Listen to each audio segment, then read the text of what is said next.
চাঁদের রহস্য আমরা কি সব জানি? চাঁদ, যেটা আমাদের সবচেয়ে পরিচিত গ্রহের মতো উপগ্রহ। কিন্তু যত কাছাকাছি মনে হয় চাঁদ আসলে ততটাই রহস্যময়। বিজ্ঞানীরা আজও সব তথ্য প্রকাশ করেননি। চাঁদে এমন কিছু কি লুকানো আছে যা সরকারগুলো আমাদের জানাতে চায় না? ১. চাঁদের অন্ধকার পাশ। পৃথিবী থেকে চাঁদের এক পাশ কখনোই দেখা যায় না, একে বলে dark side of the moon give. এই পাশটি ১৯৫৯ সালে সোভিয়েত ইউনিয়নের লনা ৩ মিশনে প্রথম দেখা যায়। এই অংশটি অসম্ভব রুক্ষ ও দুর্গম।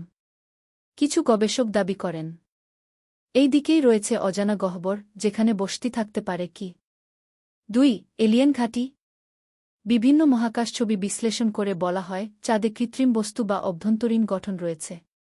যেমন ১. চাঁদের গহ্বরে ছায়ার আকারে ঘর দেখা গেছে। ২. অ্যাপোলো ২০ মিশনের ফেক ভিডিওতে ধাতব বস্তু দেখা যায়। ৩. বাজ অলড্রিন, অ্যাপোলো অ্যাস্ট্রোনট, বারবার বলেছেন কিছু আমাদের অনুসরণ করছিল। ৩. হালাও মুন তত্ত্ব। কিছু গবেষক বলেন চাঁদ আসলে ফাঁপা, হালাও।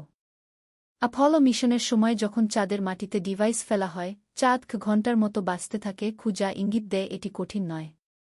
প্রশ্ন উঠে, চাঁদ কি প্রকৃতির সৃষ্টি, নাকি এটা বসানো হয়েছে? ৪. নেসা লুকিয়ে রাখছে কিছু। নেসা সব তথ্য প্রকাশ করে না। অনেক ছবি ধূসর করে দেয়া বা ক্রপ করা হয়। কিছু মার্কিন নথিতে বলা হয়েছে চাঁদের কাছাকাছি সময় আমাদের নানারকম সমস্যা হয়। অ্যাপোলো 17 এর পর আর মানুষ চাঁদে যায়নি কেন? ৫. যদি কিছু থাকে, কেন গোপন? কারণ হতে পারে জনমনে ভীতি ছড়ানো, ঠেকানো, প্রযুক্তির দিক থেকে এগিয়ে থাকা, গোপন রাখা, বিশ্ব ক্ষমতার ভারসাম্য বজায় রাখা।